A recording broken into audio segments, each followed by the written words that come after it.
So I need a motion to accept the closed session minutes as read in closed session. So moved. Moved by Mr. Pearson, on a second. Second. Second by Mr. Reed. Call roll. Kent, Yes. Leeper, yes, Pearson, Yes. Reed, Yes. Stahl, Yes. Welby. Yes. Okay, now I need a motion to hire Dave Fleming as interim activities director for the 2021 school year. So moved. Moved by Mr. Pearson, I have a second. Second. Second by Ms. Welby. Call roll, please. Pearson, Yes. Reed, Yes. Stahl, Yes. Welby, Yes. Kent, Yes. Leeper, yes. The consent agenda, does anyone have any questions? If not, I need a motion to approve the consent agenda as presented. So moved. I'll second. Reed, Yes. Stahl, Yes. Welby, Yes. Kent, Yes. Leeper, yes, Pearson, Yes. okay. I will move on to the superintendent's report. First up, I have the tax levy. Mr. Fiddle and I have a little tax levy party. We asked Mrs. Kelly to join us, but I don't remember what happened that day. She didn't make it over. Something happened and you had to be gone. I don't remember. But anyway, Yeah. I provided you with a kind of an estimate of our tax levy.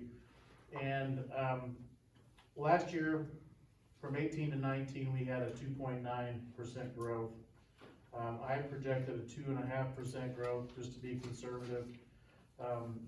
And I estimated our EAV at roughly $97 million. And just to kind of remind everybody, how the levy works is we have capped rates. The ed fund, operation, maintenance, transportation, fire and safety, lease, special ed are all capped funds. And so we kind of work backwards in that we try to guess what the EAV is gonna do, and we times that by the rate, the capped rate, and then that gives you a dollar amount. So if you move the decimal point of 3.6 two places to the left, because you're levying pennies on the dollar, that would come out to roughly $3.5 million in the ed fund. So I don't know if you want me to read down through each one of these dollar amounts. I think the overall levy increase is something to look at. And we're levying $158,774 more, a 3.32% increase over last school year. And if you go over 5%, then that's when you have to have a hearing and notify the public and do all of those things. So we try to stay away from that if at all possible, and I think we can. The only real question is the nickel and working cash. And we could take that off and we would probably be just fine. And that would put our, our tax rate much closer to that $5.06 rate that we were at last year. I'm recommending that we leave it on there because, first of all, it doesn't amount to very much for our taxpayers, and I know that there are probably farmers that are thinking that is kind of a lot, but it's $48,000 spread out over the entire district. And I think I figured a person with a $100,000 home, you'd only be taxed on a third of that value, and it comes out to like $16 or something that would increase their rate. So it's not a lot of money, but if we are able to bank that money over the course of the next 6-7 years, that could absolutely replace a roof on one of our buildings. And we're going to have to do that eventually, and we're certainly going to have to do some more roofs before we pay off the bond in 2040. So I would recommend leaving it on there, but again, that's. And wasn't your thinking also with the likely decrease in sales tax? That it could very well help out in Yes. if we are losing some tax money. I was hoping to bring those numbers, to you, but I will get them to you before, the next meeting, and we'll take official action on this in November. This is a tentative levy for right now.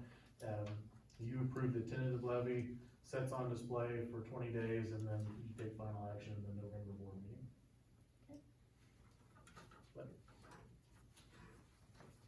And like I said in the, report, if you ever wanna sit down and go through this, it's kind of interesting, it's kind of fun to work out the numbers and, that sort of thing, but, I'm more than happy to sit down with anybody and go through that if you'd like to see it all in action. So that's, without any other questions, or do you have other questions on the levies before we move on? Okay, next up is the Macon Pyatt Special Education Administrative Agent. As I mentioned in your report, Decatur Public Schools have been the administrative agent for as long as there's been a Macon Pyatt Special Education. And I think that's been going on for maybe 16 years or maybe a little bit more than that. But basically Decatur Public no longer wants to be the administrative agent, and what that means is that they no longer want to do payroll and do personnel for the, I don't remember how many employees that they have. I just saw a number today and I forgot what it was, 260 some employees that they have to do payroll on. So what will happen is the Regional Office of Education will take over that role as the administrative agent. We'll have to negotiate contracts with the teachers union and all of that. My biggest fear is that this is just the beginning, and this could maybe lead to Decatur Public leaving the cooperative.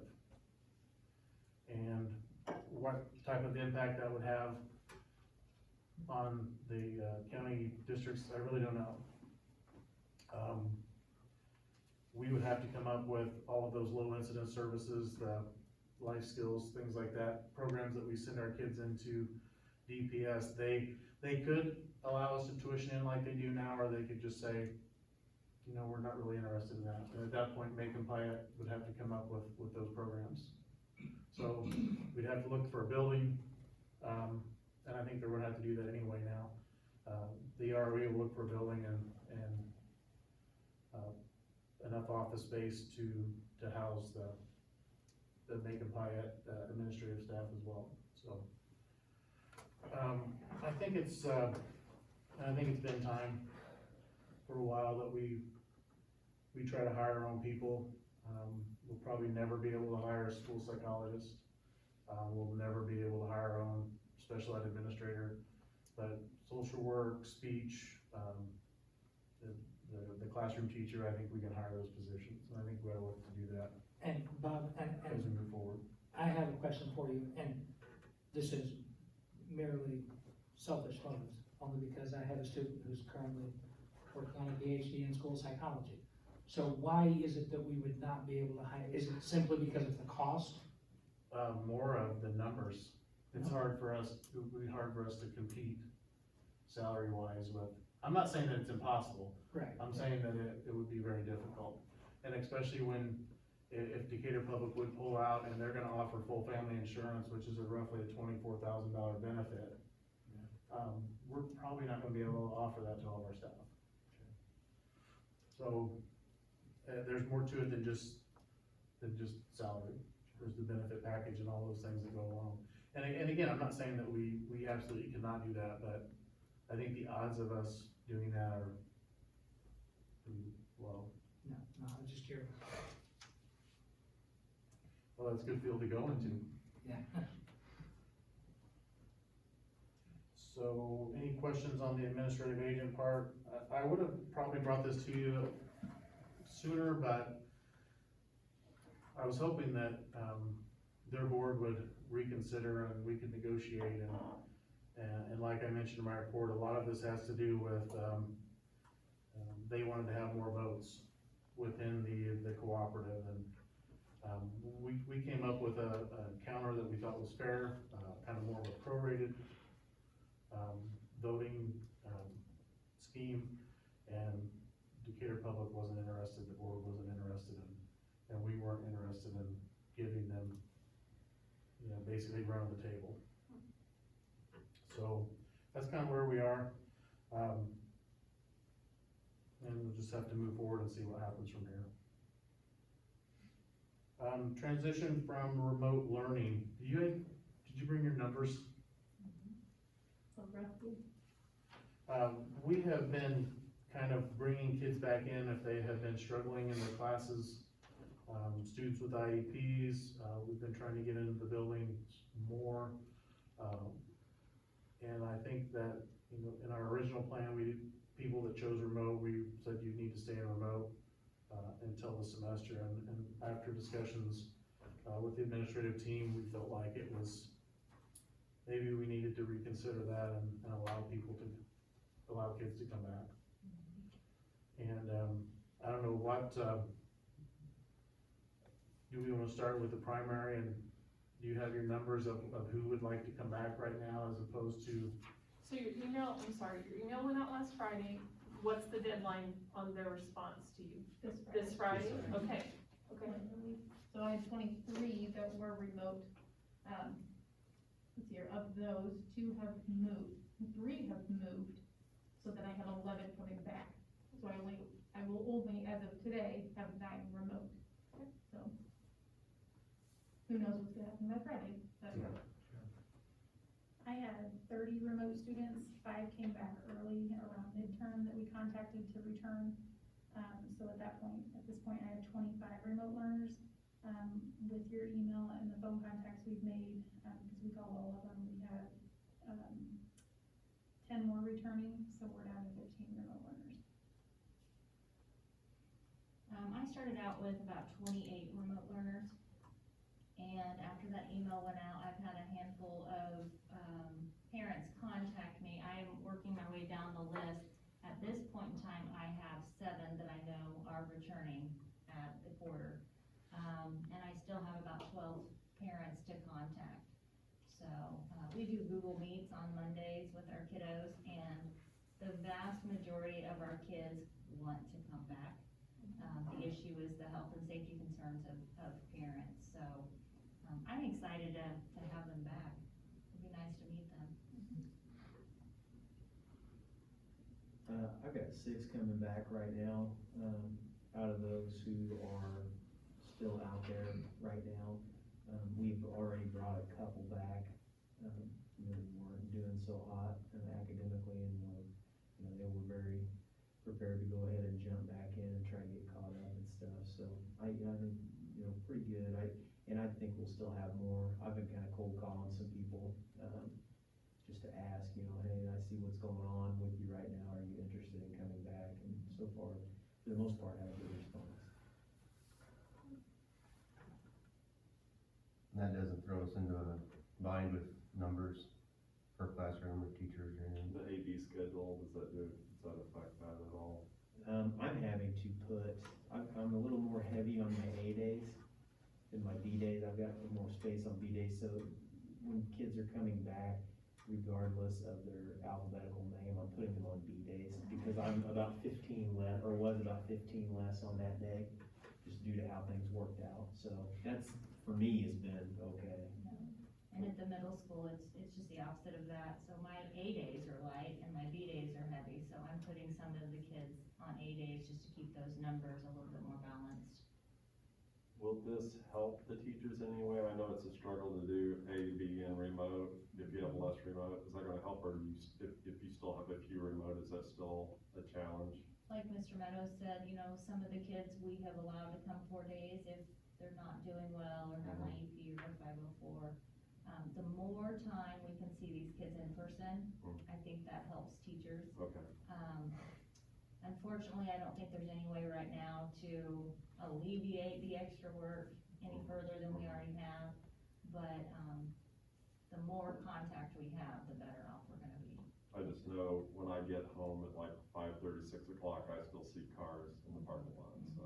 Yeah. And sometimes it's the same car, so I know they're putting in a lot of hours.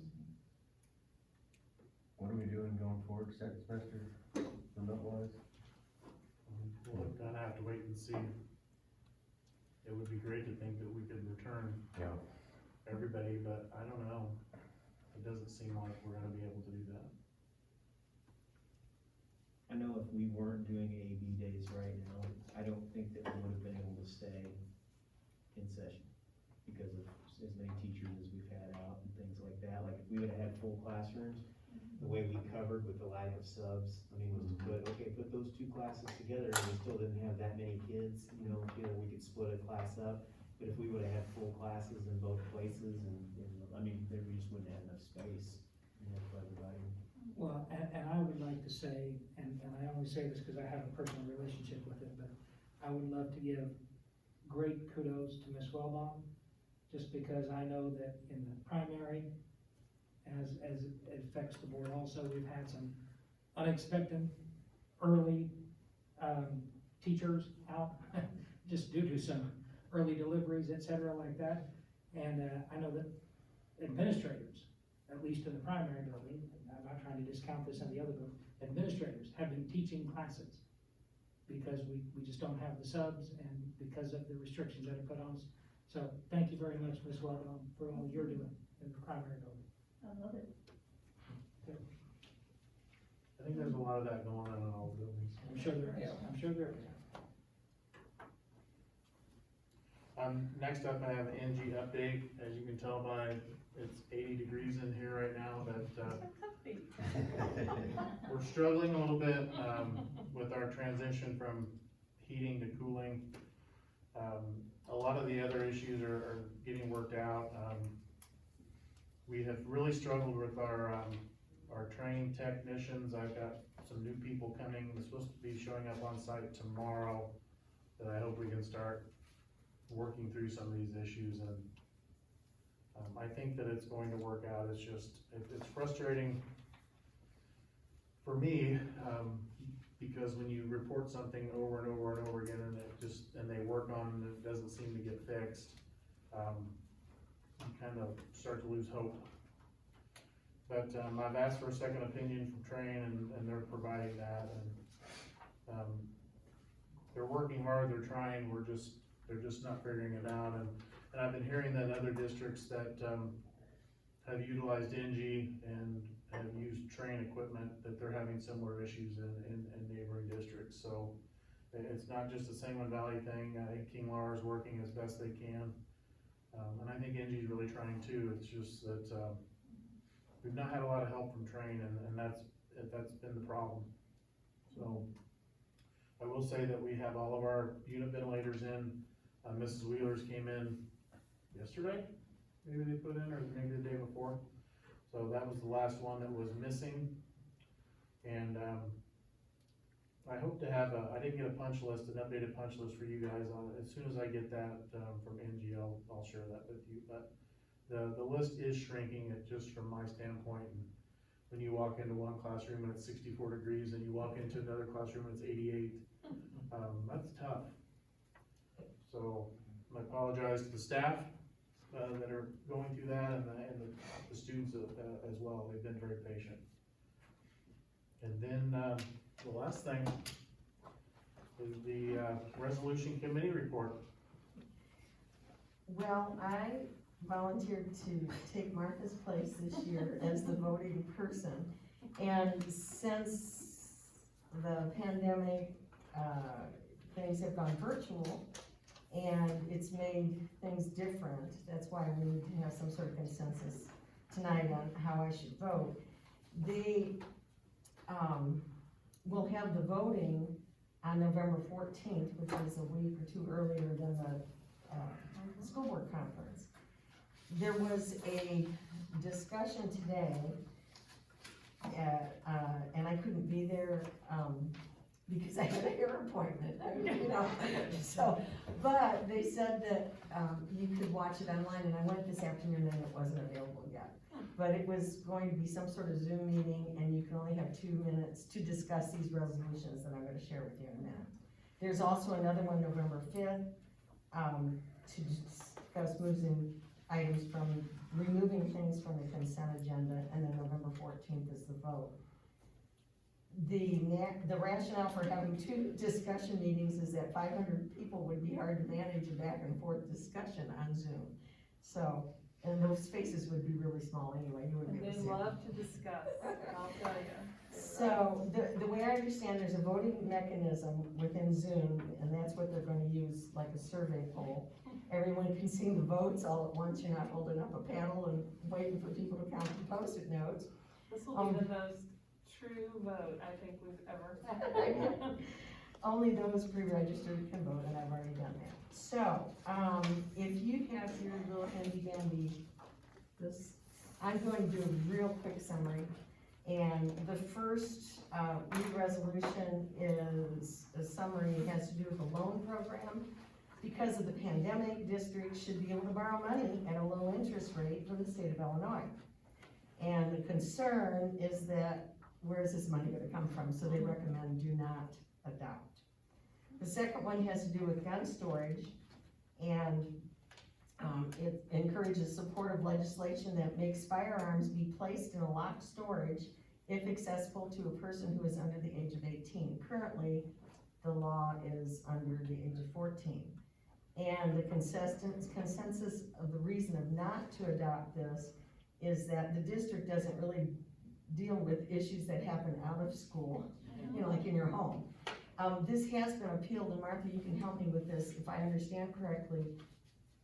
There's a plea or an appeal that you can make at the Bring voting it onto the floor. on the floor, and you say, this is why we should do that. So, Yes. but anyway, the recommendation is do not adopt. The third one has to do with the school report card, and as I read it, I thought, oh, this is a great idea, but you shall hear. The suggestion or the recommendation is the State Board of Education should make school report card data for the current academic year available by June 1st of that year. That's a great idea, but, some information can't be tabulated until the end of the fiscal year, and furthermore, some schools are not even finished with school until after June 1st, so they recommend do not adopt that. Number 4 is pre-K teacher licensure.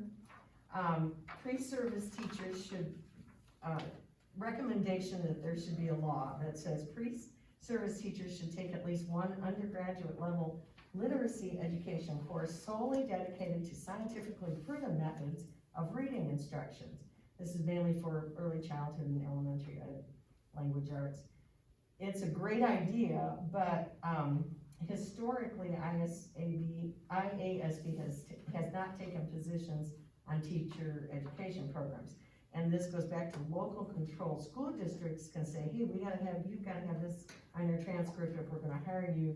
But, you know, the school district, it shouldn't be a legislative thing.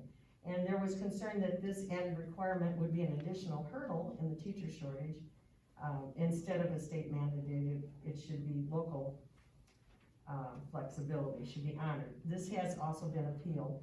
There is different language suggested in the document, on page 11.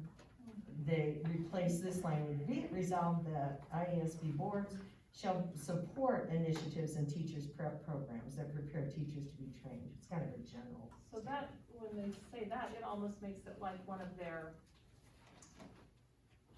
statements back Like here, instead of, not a belief statement, but a what are they called? Position statement. Position statement, right. You know, so it's a recommendation to not adopt. Number 5, teacher shortage. The IASB should expand the issuance of provisional teacher licenses to all curricular areas instead of just industrial tech and maybe foreign language, I think. With the current teacher shortage, it will be hard for schools to fill many positions. It's a great idea. Short-term approvals are available from IASB. However, those licenses valid for 3 years will not be issued after 2023, so they recommend that you do have to keep that available. Number 6, e-learning on election day. This suggestion or recommendation is to allow school districts to use the option of an e-learning day or remote learning day in lieu of closing school for election day during a public health response requiring use of the school or for any other mandated use during school hours. It's a great idea. Safety in students with school open to the public is important. Schools used as polling places could use remote learning, e-learning would be allowed. School calendars are negotiated, so it's important that the districts could consider this option but not be required to use it. The verbiage is thus that, they recommend do adopt it. 7, local control pandemic encourages the Illinois General Assembly and similar agencies to take a regional approach in response to national health emergencies. This makes sense, so there's a difference in prevalence in different counties, we're seeing that now, I'm sure, with regard to the recent COVID outbreak. One size doesn't fit all. It would be less disruptive for students in lesser affected districts, for local districts, if they could determine their need for school closing. IASB has supported local control since 1976. A standalone position for this specific situation is warranted and they recommend do adopt. Number 8, almost done. Number 8, local control pandemic. This almost allows the school board to make a decision. It's almost the same thing as resolution 7, so they recommend do not adopt this one, adopt 7. It's almost the same. And then there are some reaffirmation of existing positions, and they obviously recommend that they be readopted or reaffirmed and adopt all of them. It has, these 3 have to do with charter schools and a host district, and doesn't impact our district. I guess it could one day if we get really big, I don't know. But there's a 5-year renewal process, and there's concern about charter schools and where they get the money. Are they taking money that's replacing money that could be used in the local host school district? So all 3 of those have to do with financing, and then also 10 says make sure that charter schools address and enroll at-risk students, which many, they should, but I guess some don't.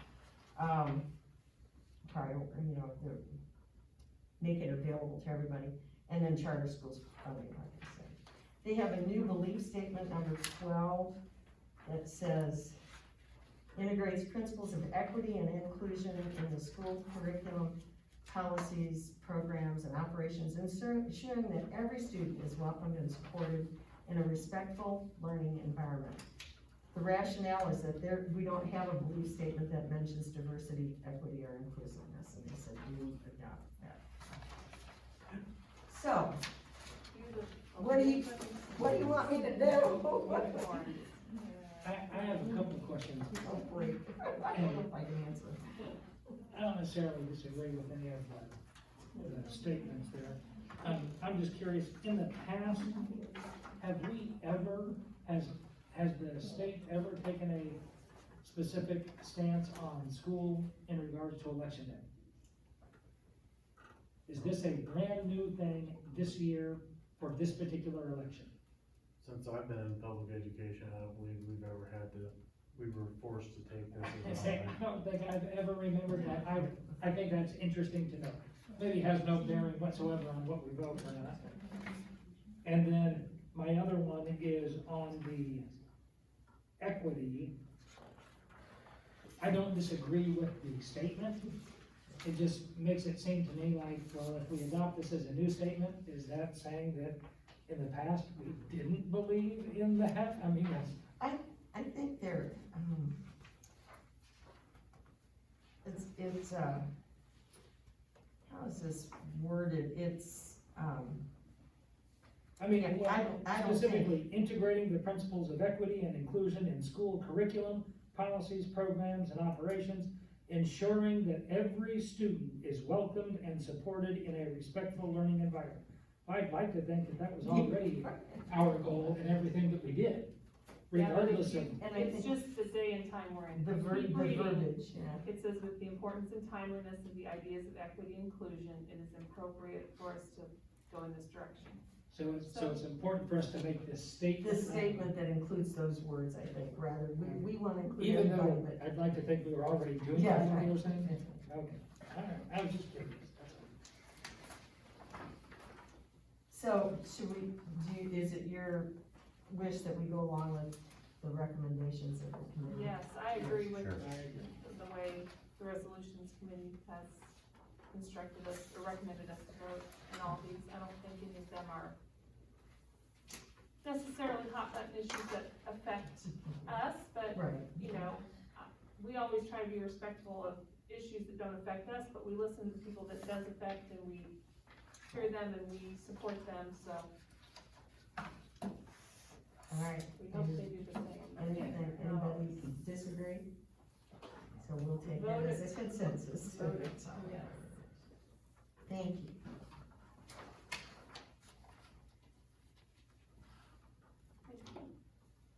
That it? Oh, I'm through, yes. Okay, new business.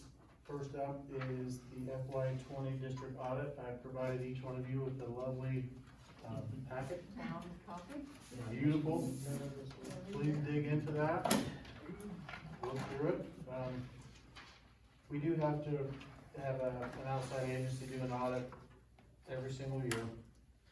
And we talked a little bit about the financial profile, how we went down a level because of our, bonding capacity, lowered with the bonds that we just sold.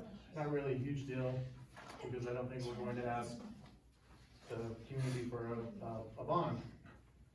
So, one of the things that I did find out today is that our audit is being audited by ISB this year. So, we'll have that to look forward to. Is that just a random thing that happens every once in a while? You know, we've been audited on a lot of different things this year, IMRF and, or over the last few years, lunch program. So I don't know if it's kind of an alphabetical type thing and they're all just kind of getting to the S's in Sangamon Valley, but, I don't remember all of this happening even back when, Ernie was superintendent, so, maybe it's just our time, just our luck, but, I would recommend that you approve the district audit.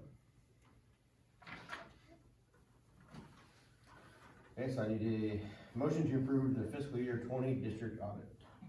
So moved. Moved by Mr. Pearson, do I have a second? Second, Second by Mrs. Lieber, call roll please. Stahl, Yes? Weldy, Yes. Kent, Yes. Leeper, yes, Pearson, Yes. Reed, Yes. Next up, the adoption of the resolution of tax levy for 2020 payable in 2021, I recommend that you approve that. Okay, so now I need a motion to adopt the resolution of tentative tax levy for 2021 payable in 2021. So moved. Motion by Larry Pearson, do I have a second? Second. Second by Mr. Kent, call roll please. Weldy, Yes. Kent, Yes. Leeper, yes, Pearson, Yes. Reed, Yes. Stahl. Yes. Okay, as I mentioned just a second ago, IMRF did an audit, of our program as well, and we found out that we had been doing things incorrectly since 2004, which was when the district was founded. And basically, I think it had to do with where the deductions, when the deductions were coming out. This actually, I think, a benefit for our non-certified, staff to not go back and try to readjust all of that stuff, and by approving this resolution, therefore, we would not have to go back and recalculate all of that, and, there are very few non-certified staff that take, part in our AFLAC program, and, it wouldn't be a lot of people, but it would still be a lot of work for Carol to go back and try to figure that, clear back in 2004, so I would recommend that we go ahead and, approve the Illinois Municipal Retirement Fund resolution. Okay. This time I need a motion to approve the Illinois Municipal Retirement Fund resolution as presented. So moved. Moved by Ms. Leeper, I'll second. Mrs. Lieber. Bristol. All in favor, say aye. Opposed, same sign. Motion passes. Next up, the MSM conference, again, we've been working on that, what seems like for a really long time. But it is my recommendation that we join the MSM for all activities except football, and we'll stay in the Lincoln Prairie Conference for football as MSM does not. Do this last month. We talked about it, but it wasn't, I don't think we had an official vote. I put it out there so the public could watch YouTube and have comments, questions, concerns, but, and the fact that I had none, I think that we could go ahead and approve this and move on. So I'll entertain a motion to join the MSM conference for all activities except football effective at the beginning of the 2021-22 school year. So moved. First by Mr. Pearson, have a second? Second. Second by Roger Reed, this is a voice vote. All in favor, say aye. Opposed, same sign. Motion passes. And then the last one, my contract. So there's, go to motion? Alright. I need a motion to enter into an irrevocable retirement contract with Robert Meadows as superintendent beginning on July 21st, 2021 and ending on June 30th, 2024. So moved. Moved by Second. Pearson, second by Mrs. Weldy. Call roll, please. Kent, Yes. Leeper, yes. Pearson, Yes. Reed, Yes. Stahl, Yes. Weldy. Yes. Alright, our next regular meeting is scheduled for November 18th, 2021 at 6 p.m. Unless anybody else has anything else. Need a motion to adjourn? So moved. I need a second? Second. Mrs. Weaver. All in favor? Aye. Opposed, same sign. 7:04.